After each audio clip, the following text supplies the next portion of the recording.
Hello students, I am Dr. Shweta Chandra, Assistant Professor at the Department of Tourism and Hospitality Management, Jamia Millia Islamia, New Delhi.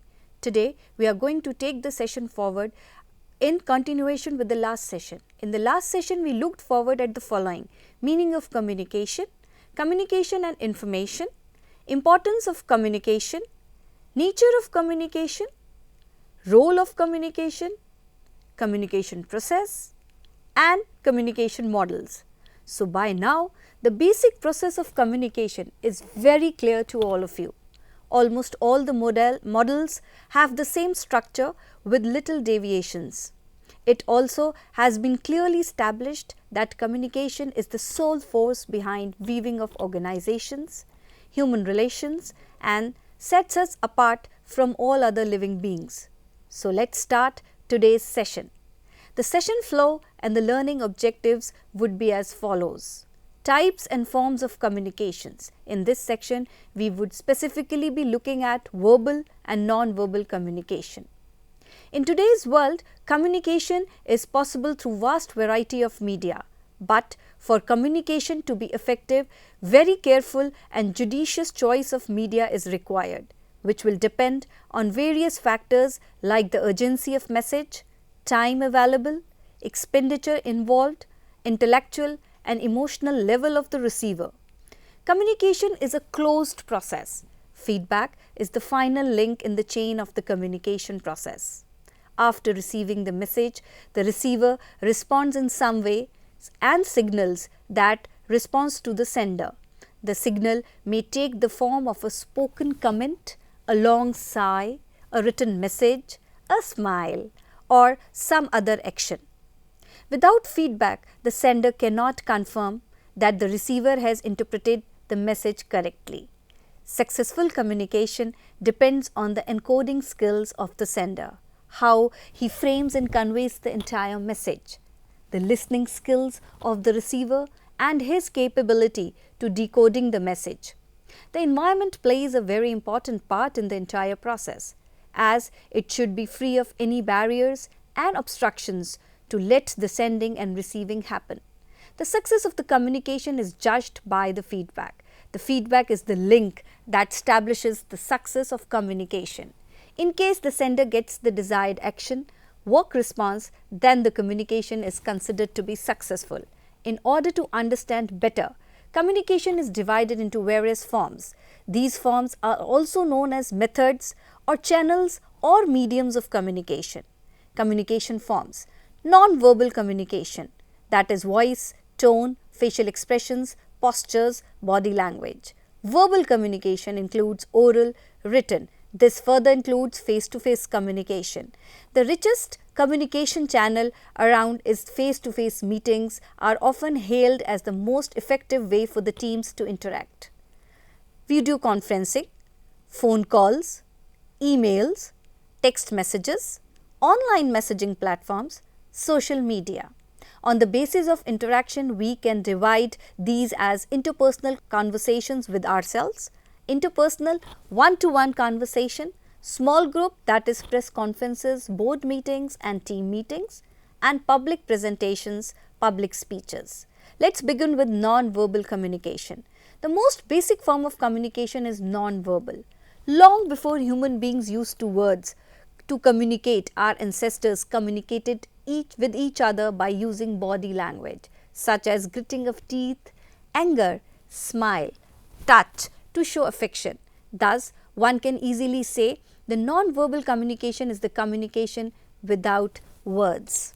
As human beings evolved over the period of time, the use of this form of communication has not diminished but has widened in scope. The two effective means of communication are, firstly, non-verbal communication. It is the form of sign language such as traffic lights, blowing of siren, telephone ring, traffic maps, etc. Secondly, communication through the body language, which includes paralanguage, proxemics, kinesics, oculesics, etc.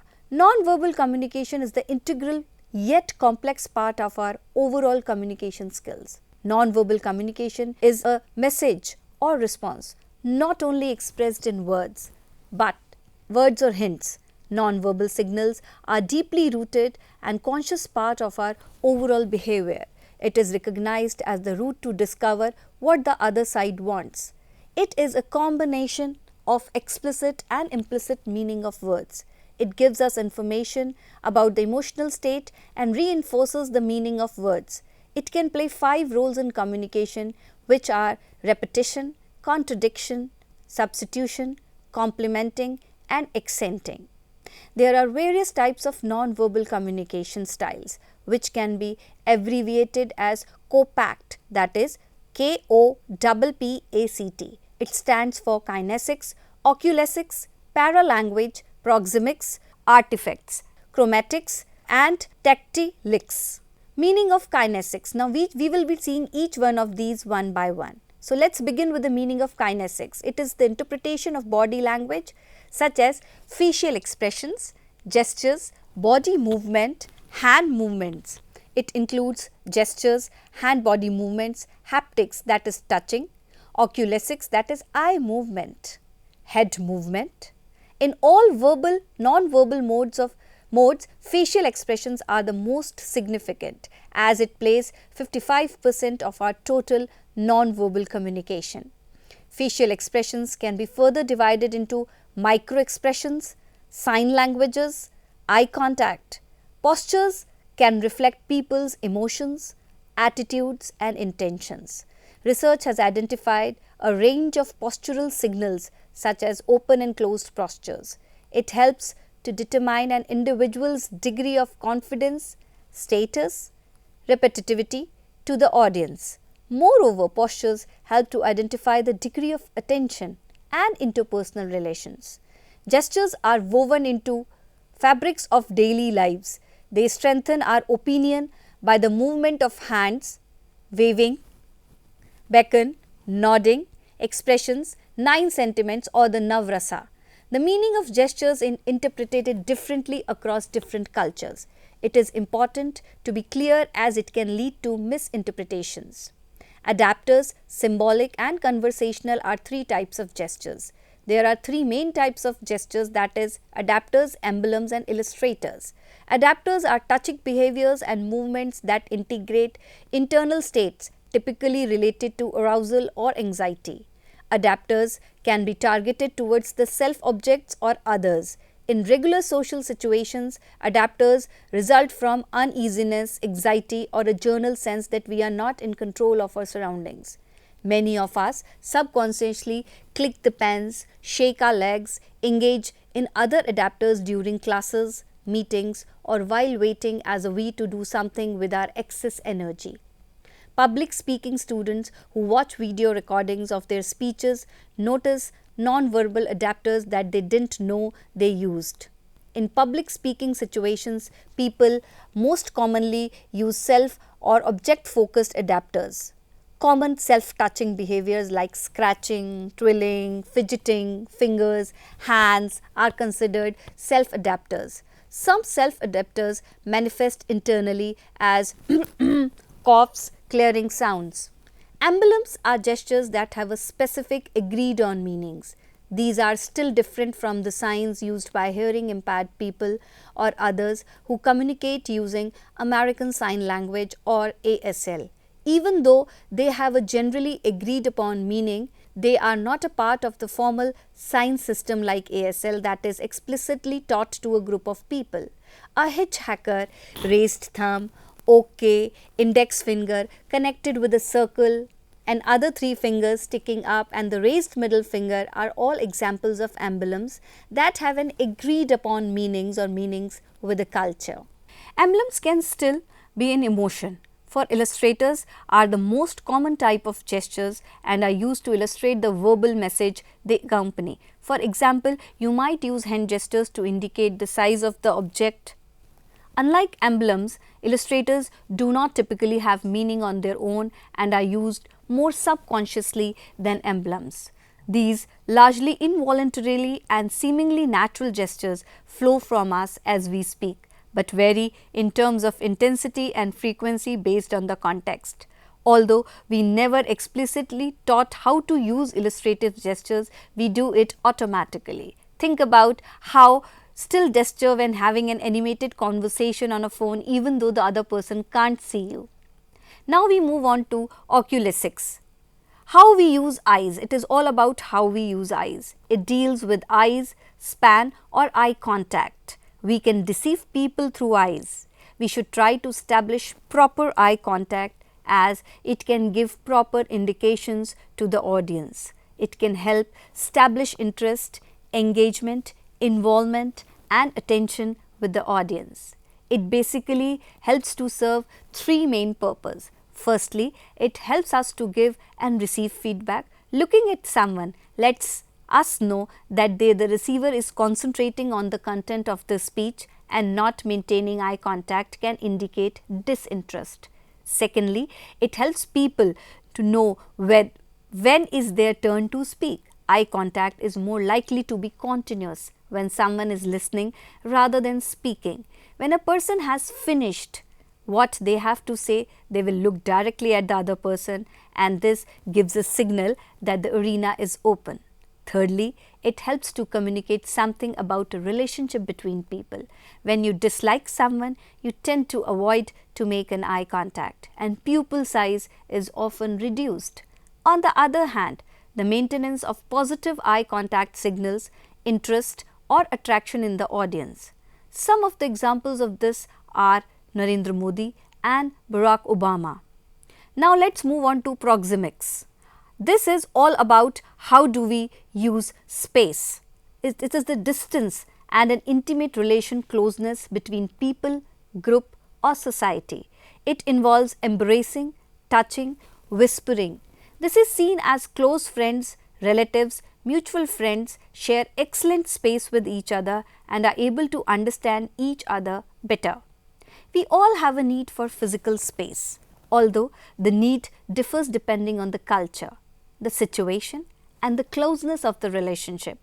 One can use space to communicate many different non-verbal messages, including signals of intimacy, affection, aggression and dominance. While delivery of speech, one must have an 8 to 10 feet distance. These are the zones in the space language. We call them spatial zones. Intimate zone, that is 0 to 18 inches, personal zone 18 to 4 feet, social zone 4 to 12 feet and public zone beyond 12 feet. As we see that a person feels safe in an intimate zone, the personal bubble is considered to be around 3 feet. That is the diameter of the intimate zone. Relationships at home or with close friends work in an intimate and personal zones. When we communicate within the community, known but not close to us, it is called a group. When we deal with an open audience or public, we call that a public zone. Let's move on to now paralanguage or vocalics. It refers to the non-verbal element of communication used to modify meaning and convey emotion. It is the study of non-verbal uses of the voice that indicate emotion and provide cues as to how the message should be interpreted. Non-verbal cues can take many forms, including pitch, tone, rate, volume and accent, pattern, and will influence how the message is received and interpreted. When we speak, other people read our voices in addition to listening to our words. They pay attention to our pace of speaking, time, loudness, tone and inflection. Our tone of voice can indicate sarcasm, anger, affection and confidence. Pitch is the high and low modulation of the voice. It depicts anger and happiness. High pitch helps to reinforce with cover and quote. High pitch helps to highlight the importance of the message, and low pitch can determine less importance, fatigue and disinterest. Now let's move on to the artifacts, which is also known as artifactics.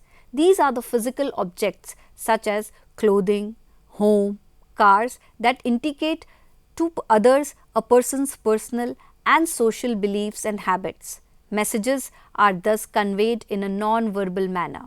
One of the first judgments that people make when they see an individual, whether it is a stranger or a friend, is based on that person's clothing and appearance. Accurate or not, these inferences affect how people view and react to others. Clothing can communicate many ideas including social class, attitude, conservative, liberal, moderate, style, creativity and age. For example, a professor is more likely to take seriously a student who dresses conservatively and appropriately for a class than a student who constantly lounges in sweats and an old t-shirt. Jewelry as well communicates certain messages. Political buttons inform others of your views and activity concerning society, while college rings or religious adornments reveal personal values and beliefs. Engagements and wedding rings indicate matrimony and the union of two people in love, though the type of rings can further indicate wealth and thus social class. Large stones are usually associated with those who have money, while simple and plain rings are often reserved for those with less wealth. They communicate economic level, educational level, trustworthiness, social position, level of sophistication, economic background, social background, educational background, level of success, morale, character, masculinity, femininity, and they help to create the first impressions. Now let's move on to chronemics. It is the study of use of time in non-verbal communication. The way an individual would perceive and value time, structure our time, and respect to time is a powerful communication tool and helps set the stage for the communication process. Chronemics or timing plays a very important role in presentation to establish proper synchronization or wavelength between the verbal and non-verbal communications. The sense of time helps to indicate the starting and the ending of an event. It can depict interest and disinterest in the audience as well as the speaker. For example, looking at the watch while giving the presentation can indicate disinterest and can evade the audience from listening and marks the loss of interest. Various aspects of time are temporal: processing, cognition, emotions, embodiment, interval time and perception. Now let's move on to another factor, that is touch. Now this is the last, right? So touch means this is also known as tactilics. It can help to reassure people, make them comfortable or even dissuade them and discomfort them. A touch can send a positive or a negative signal. A touch, we communicate a great deal through touch. Think about the message given by the following: a weak handshake, a timid tap on the shoulder, a warm hug, a reassuring slap on the back, a patronizing pat on the head, or a controlling grip on your arm. So, non-verbal communication strengthens a first impression in common situations like attracting a partner, or in a business interview. Impressions are on average formed within the first 4 seconds of contact. First encounters or interactions with another person strongly affect a person's perception. When the other group or person is absorbing the message, they are focused on the entire environment around them, meaning the other person uses all the 5 senses in the interaction. 83% is sight, 11% hearing, 3% smell, 2% touch and 1% taste. Now let's move on to the verbal communication. Verbal communication involves the use of spoken symbols that are generally have universal meanings for all who are taking part in the communication process. It may be oral or written. Oral communication. It is the channel of communication in which message is transmitted in spoken form. The term oral means pertaining to the mouth. There are two components of oral communication. They are the words and the manner in which the words are pronounced.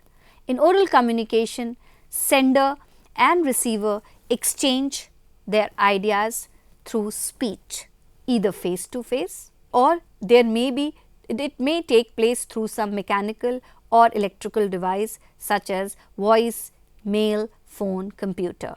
Again, it would be one to one or one to many. Depending on the type, various types of oral communications are face to face conversation. Now, face to face interaction is a social interaction carried without any mediating technology. When one person discusses his views and opinions to another person and exchanging their views in presence of both, then this is called face to face conversation. It also includes the face to face discussion on a particular issue. In this method, both the information receiver and sender can exchange their views freely and fairly. It is characterized by immediate response, expression of feeling, better coordination and feedback. Now, let us move on to the second part, that is a lecture. A lecture is an oral presentation intended to present information or teach people about anything. Critics point out that lecturing is mainly a one-way method of communication that does not include significant audience participation. Now, let us move on to meetings and conferences. A meeting is a group of communication in action around a defined agenda at a set time for established duration. Meetings can be effective, ineffective or a complete waste of time. Meetings can occur face to face, but increasingly during these times, business and industries are turning to teleconferencing and video conferencing options as the technology has improved. The cost to participate has reduced and the cost of travel including time is considered. Now, let us move on to the fourth part, that is an interview. The interview is a conversation which has a purpose and is directed towards an object by the interviewer. The interview is normally a face-to-face meeting and discussion between two or more people for a specific purpose. Now, let us move on to video conferencing. Video conferencing is a live visual connection between two or more remote parties over the internet that stimulates a face-to-face meeting. Video conferencing is important because it joins people who would not normally be able to form a face-to-face connection. At its simplest, video conferencing provides transmission of static images and text between two locations, and its more sophisticated, it provides transmission of full motion video, images and high quality audio between multiple locations. Now, talking about social and cultural affairs. Social interaction is a process of reciprocal influence exercised by individuals over one another during social encounters. Usually, it refers to face-to-face encounters in which people are physically present with one another for a specified duration. However, in contemporary society, we can also think of social encounters that are technologically mediated like texting, Skyping or messaging.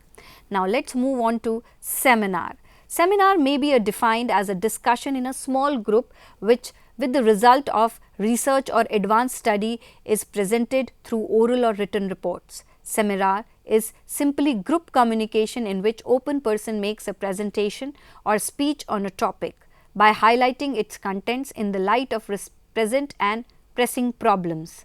This presentation or speech is followed by question and expect comments from the audience. The seminars is a mixture of speech and group discussion. During seminar, one person acts as a chairperson of the session and conducts the seminar by introducing the topic and the speaker. At the end of the session, he asks the audience to raise questions and ensures that the discussion flows in the light of the theme. Now, let us move on to one of the very important and quite old means of communication, that is radio. Radio sounds communication by radio waves, usually through the transmission of music, news and other types of programs from single broadcast station. to multitude of individual listeners equipped with radio receivers. From its birth early in 20th century, broadcast radio astonished and delighted the public by providing news and entertainment with an immediately never before through this was possible. Based on the human voice, radio is a uniquely personal medium, invoking a listener's imagination to fill the mental images around the broadcast sounds. More readily and in a more widespread fashion than any other medium, radio can soothe listeners with comforting dialogues or background music, or it can jar them back into reality with polemics and breaking news. Radio can also employ a boundless plethora of sound music effects to entertain and enthrall listeners. It is one-way communication medium. Now let's move on to telephone. Telephone is the transmission of speech over a distance either by electric signals propagated along conductors or by radio signals, a type of telecommunication. Telephone communication permits conversation to be carried between people separated by almost any distance. A telephone is a telecommunication device that permits two or more users to conduct a conversation when they are too far apart to be heard directly.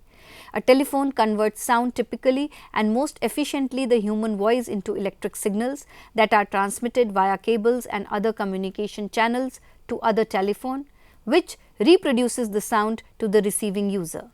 The telephone provides for a faster interaction than mail as much as personal and is easy to use. People remember a distinct voice. They remember the unique way the person made them feel and helped them. It is likely they still want to speak to that person again next time they have an issue, or they may be so satisfied with the personal touch that they will not hesitate to give a positive feedback to the business or even better recommend you to someone else. It is so important because on the phone creates the continuous dialogue, instant level of credibility, trust, energy. It moves the process from getting leads to getting clients and a lot quicker than it would be you are going through with that virtual communication, which is typically where it initially begins. To transition from the virtual world into the business, frequently the phone dialogue is the one thing that is not only going to move it is a lot quicker, but it is going to make it a lot more effective as well. Speaking over the phone is usually the absolutely best option for issues like scheduling appointments, asking for deliverables, etc., and this can save hours of frustration. It also gives out without saying that complex problems are quick and straightforward to solve over phone calls. Where there is a problem, it's a good way to talk. It becomes much more comfortable for the customers to explain their issues in detail, and this avoids long email threads. A single phone call can save hours of frustration and hours of delay to resolve otherwise. Now let's move an interesting part of a communication that is known as grapevine. It is an informal channel of business communication. It is called so because it stretches through the organization in all directions irrespective of the authority levels. To hear something through the grapevine is to learn something informally and unofficially by means of gossip or rumors. Grapevine communication includes unofficial and quick conversations amongst employees of the same rank. Grapevine communication can be categorized into 4 types depending on its purpose or outcome. It is an informal communication network where information flows freely throughout the organization. Grapevine is the most common form of informal communication. It connects people in the organization and transmits information in every direction, vertical, horizontal and diagonal. It cuts across formal positions and facilities, social, personal and psychological interaction among people. Though it travels faster than the formal communication channel, it also carries gossips and rumors with it. Grapevine communication normally occurs when someone changes is introduced in organizational policies, change in office automation, and people are located close to each other as individuals or groups in order to discuss matters. Features of the grapevine communication. Grapevine communication has the following features. It connects almost everybody in the organization. It flows in every direction, vertical, horizontal and diagonal. It does not follow an official chain of command. It is a very fast channel of communication. It generally occurs at the work site, though it may occur outside the organization also. It arises out of social and personal interaction amongst people in the organization. It is based on people rather than task. It generally occurs orally. It occurs in various forms known as communication chains. Patterns of grapevine communication. Now, grapevine communication chains are, grapevine communication chain presents the pattern in which the information flows in different directions. As per Keith Davis, he has identified 4 types of communication chains. Single strand chain. In this chain, the information passes from one person to another in a sequential order. A tells something to B, who tells to C, C to D, and so on till the information finally reaches the person concerned. It appears like this. Conceptualize it in the form of a chain model. Then the second form is gossip chain. In this chain, one person passes information to everyone else in the organization. He is not selective about passing the information. This information may not be related to work, but is of interest to all. It appears like this. We have a center from where the rumors generate. Now, let's move on to the third, that is probability chain. In this chain, information is passed randomly by one person to others. These persons further pass information in the same random fashion. This information is not significant, but it is somewhat interesting, and it appears like a scattered diagram. Then the fourth part is the cluster chain. In this chain, one person passes information to a selected few confidentially, saying that please keep it to yourself. That is, communication is done with the people whom the sender trusts. Some of them keep the information to themselves and others pass it on to others few whom they trust. Information of interest is transmitted further and rest is retained by the members. It is the most common pattern of grapevine or informal communication, and it appears in the form of clusters. On the basis of the number of people involved in the communication, it could be intrapersonal, that is communicating with ourselves. When we communicate, we talk to ourselves. Then it can be interpersonal, one-to-one conversation. In small groups, press conferences, board meetings, team meetings, and when it is a large gathering, it could be a public presentation, public speeches. With this, we come to the end of this session. Just to recap the session, this session was an attempt to familiarize you all with understanding of the various forms of communication, specifically verbal and non-verbal communication. Hope you've got a clear understanding that communication is beyond mere words. It is a holistic concept involving various aspects. We also studied COPACT, KOPPACT, in non-verbal communication and its importance. Hope you find this session interesting and it has been able to give you a fair idea about the verbal and non-verbal communication. Here, I would like to clarify one thing, that one has to keep in mind always that communication is an integrated process and would always include the components, the verbal component and the non-verbal component. Both these have to be synchronized and in synchronization for making the communication impactful. Thank you so much.